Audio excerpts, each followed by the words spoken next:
তো আমার যখন বিয়ে হয়েছিল তখন ছিল 2020 সাল। তো আমার বিয়েটা অ্যারেঞ্জ ম্যারেজ হয়েছিল।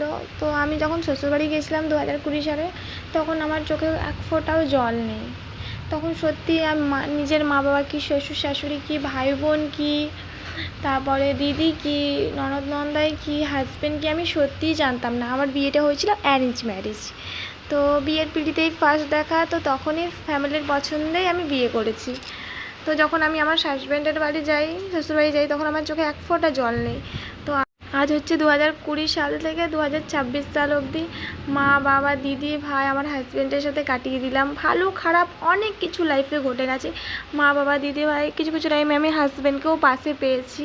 তো এখন সময় এসছে, মানে কি বলবো, এই বাড়ি সবাইকে টাটা দেওয়ার।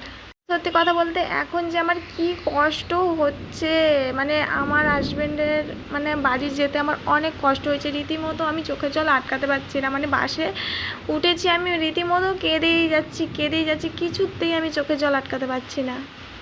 সত্যি মা বাবা দিদি ভাইকে ছেড়ে আমাদের ওই বাড়ি ছেড়ে আসতে আমার অনেক কষ্ট লেগেছে। নিজের মা বাবার বাড়ি সত্যি ছেড়ে আসতে অনেক কষ্ট লেগেছে।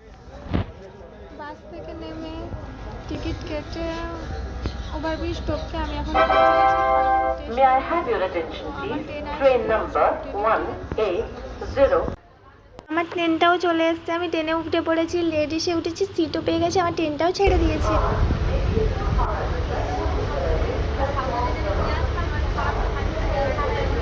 দেন আমি একটু চিড়ে ভাজা খেয়ে নিচ্ছিলাম। আমি শুকনো খাবার একটু বেশিই খাচ্ছিলাম। দেন আমি একটু খেয়ে নিলাম মৌসুমি লেবু। এটা একটু টক মিষ্টি, আমার মুখটা টক হয়ে গেছিলো, একটু টক বেশি মিষ্টি কম, তো মিলিয়ে মিশিয়ে আমার মুখটা অনেকটাই টক হয়ে গেছিলো। তো এখানে গঙ্গা মাকে তোমাদের সাথে একটু শেয়ার করে দিলাম। দেন আমি খেয়ে নিয়েছিলাম একটু ঘুগনি খেয়ে নিয়েছিলাম।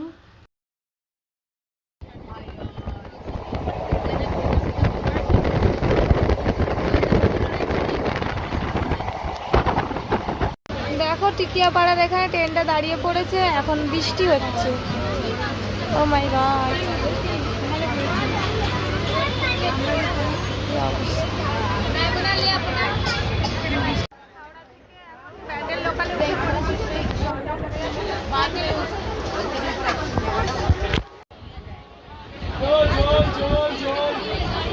ঠান্ডা জল ঠান্ডা জল ঠান্ডা জল জল।